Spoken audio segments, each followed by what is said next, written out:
If you want to learn about how to balance and maintain your faith every day, you need to be here at 6:30 p.m. Eastern, being taught by Ustad Laila Nasheeba, streaming on all major platforms.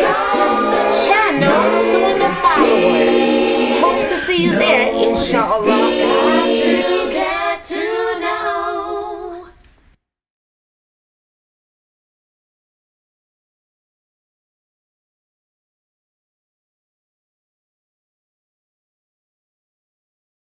We're going to talk about how if we ponder the names of Allah, this will help us to be able to balance out and maintain our faith.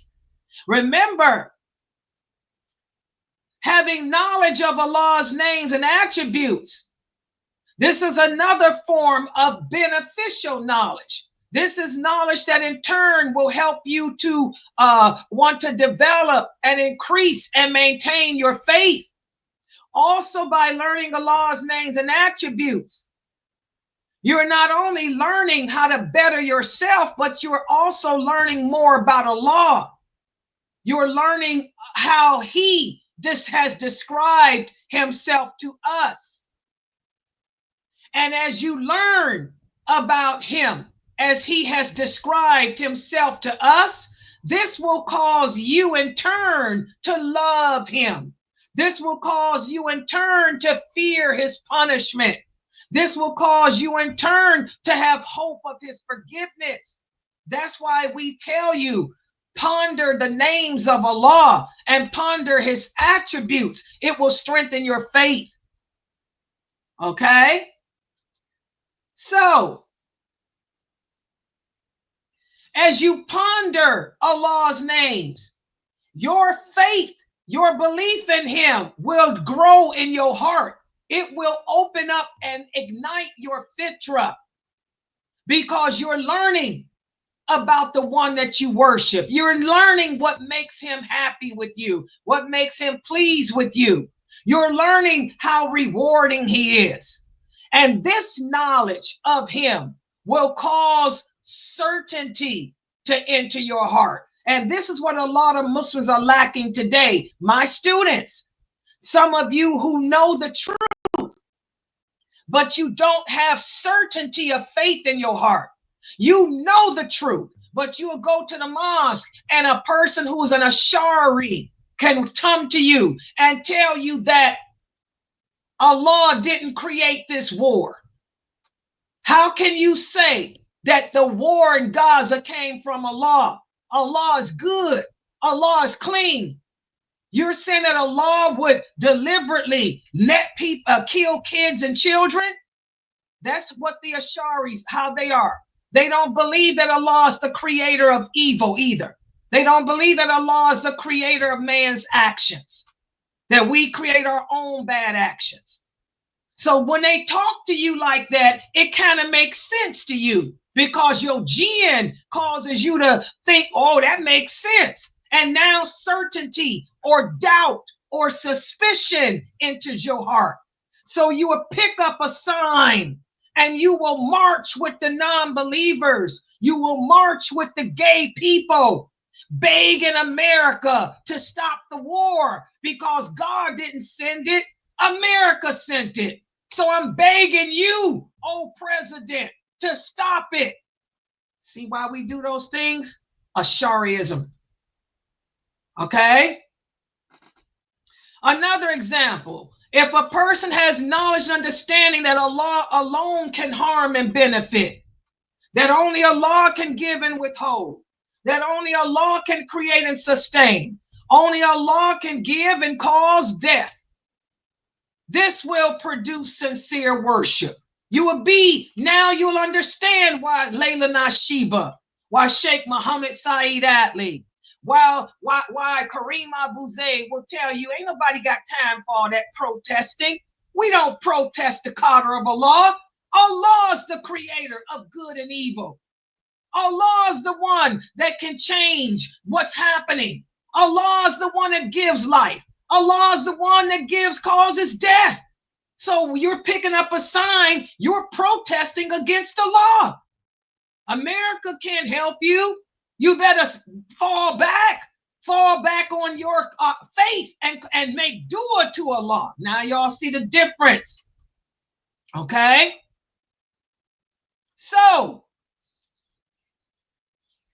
for those of us who ponder the meaning of Allah's names, break down those meanings, you see and you learn quickly that being the creator means that Allah is the creator of everything, good and evil. And not even a leaf falls from the tree unless Allah wills it to. Not even the rain will fall unless Allah wills it. No one will convert to Islam unless Allah wills it. You can give dawah. You can set up a dawah booth on every corner of the streets of the world and preach Islam forever. But no one will convert to this religion unless Allah wills for that person to do. Okay? All of this comes from learning and understanding the meaning of Allah's names. It'll cause you to get closer to Allah, depend upon Him, and worship Him the way He commanded us to. Remember, Allah says, call upon me for help. He said, if you call upon man, man will let you down. He says, call upon me. I'll never let you down. So you would be making dua, calling upon Allah, not calling upon Bush and Trump and Israel and all this other crap. Other examples of how knowing Allah's names will help to increase your faith. Well, if you ponder the fact that Allah is generous, Allah is kind, and Allah is merciful, this will cause you to be optimistic. What does that mean?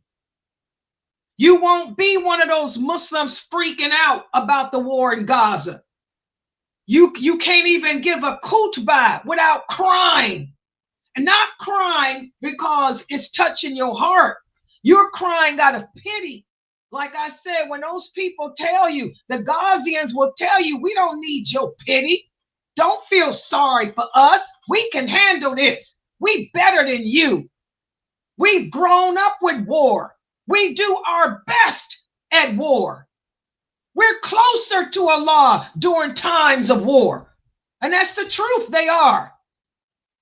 But instead, it'll cause you to be optimistic if you ponder Allah's name, how He's rich, kind, and merciful. You would say, well, Allah is doing this for a reason. The reason being that we have deviated. But Allah doesn't put a burden on anyone that they can't bear. Those people of Gaza, they can handle this. They're strong in faith. They can deal with this death. Okay? So I'm going to be optimistic. I'm going to be optimistic that when the Muslims, the other Muslims around the world take heed to what's going on, that in turn they'll change the condition of themselves. We'll turn back to the correct aqidah. And then Allah will take this war away. That's optimism. If we truly understood the meaning of Allah's mercy, okay? Knowing how Allah likes generosity, that will inspire you to become giving. Knowing that Allah is merciful will encourage you to be optimistic, and it will also encourage you to be merciful and kind in your dealings with others. So again, these are all examples as to how if we ponder the meaning of Allah's names, it can help us to strengthen our faith and become better practicing Muslims. Again, listen to what Allah says in the interpretation of the meaning. To Him belongs 99 names, which are 100 minus 1. Whoever enumerates them will enter paradise. And what is meant by enumerate? Enumerate doesn't mean memorize how to count them. Enumerate means to understand them and believe in them and to apply them. Listen to what Ibn al-Qayyim, who was he? He was one of the students of Ibn Taymiyyah. Was he an Ash'ari Or was he an authority? He was authority. Everything was based on the divine text. He didn't use science to try to justify, to explain anything. It's all what Allah said, what the prophet said, what the understanding of the companions. Safi, that's it. As Ibn al-Qayyim said, there are 3 levels of enumerating the names of Allah. The first level entails memorizing the words and the amount. The second level entails understanding their meaning and implications. And the third level is to make dua to Allah using them. That's what's meant by that. So whoever does these 3 things, whoever memorizes them, understands their meanings, and applies them, this is a person that will enter paradise. Also, another one of the early scholars, Ibn Sa'di, he said, whoever memorizes them, understands their meanings, believes in them, and worships Allah with them will enter paradise. Since it is only the believers who will enter paradise, there will be no kafirs in paradise. Since it's only the believers who will enter paradise, it's apparent that this is the most significant source of strength and stability in attaining faith. That's why I tell you guys, you feel like life is throwing you a curveball. You feel like your iman is decreasing. Take a couple of Allah's names and break them down. Break the meaning down. Use a dictionary. Break the meaning of those names down. And look around you and see how Allah shows us He is what He is. And then how you can incorporate that into your life and practice. Because knowledge of Allah's names is the foundation of faith. That's the foundation of Tawheed. Y'all understand that? Listen to what Allah says in the interpretation of the meaning. It is only those who have knowledge amongst His people who fear Allah. So here Allah is telling us only those of us who have knowledge of Him are the people who fear Him. What makes a Muslim man, smoke cigarettes? What makes a Muslim woman soften her voice on the internet with those beautiful accents? It's because they have no fear of Allah. Allah says it's only those who have knowledge of me who will fear me and do what I command them to do. If a woman believes in Allah, she will always be intimidating when she goes out in the public. Despite what people think, I'm going to maintain my intimidation because that's what Allah commands. But in the house, I'll be whatever type of kitten you want me to be. All right? Listen to what Ibn Jarir said about this verse. He said Allah is saying, those who fear Him and protect themselves from His punishment by being obedient to Him, these are the ones who have knowledge of Him, knowledge of what Allah is capable of. These are the people who have knowledge of what Allah likes and what Allah dislikes. And whoever is sure of Allah's punishment as a consequence of disobeying Him, they will fear Him. And because they fear being punished by Him. This woman here, this is not how we're supposed to dress. Look at this picture. Y'all think this woman is dressed legally? No, that ain't how we dress in the public. This outfit she has on is tight fitting. You can see, I didn't get the whole body. You can see the shape of her body. It's not loose. You can see her breasts. You can see her butt. You know, she's dressed inappropriately. She has no fear of Allah.